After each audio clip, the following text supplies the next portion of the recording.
বলেন, হে পৃথিবীর মানুষ, হে আমার বান্দারা, তোমরা দুনিয়ার মধ্যে কি ইচ্ছো আমি তোমাদেরকে দুনিয়ার মধ্যে পাঠাইলাম। পাঠাইবার পরে আমি জানি তোমরা অনেক অন্যায় পথে যাবে, অনেক কাজ করবে, যে কাজগুলোর মধ্যে তোমাদের গুনাহ হয়ে যাবে। হে বান্দা, তোমরা গুনাহ করবে তাও আমি ভালো মতো জানি, তোমরা পাপ করবে তাও আমি ভালো মতো জানি।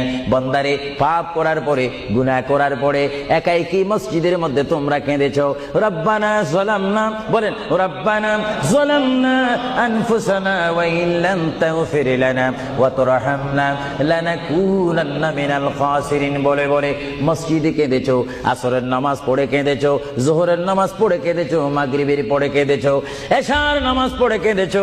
এ বান্দা, নামাজের মুসল্লা যখন বসে যাও, আমি আল্লাহকে তোমরা বারবার বল, আল্লাহ আমার গুনাহ মাফ করে দাও। তারপরও আমি তোমাদের গুনাহ মাফ করে নেই। তারপরও তোমরা নিশি রাত্রে, মানুষ যখন ঘুমে যায়, তোমার বিবি যখন ঘুম যায়, তোমার ছেলে যখন ঘুম যায়,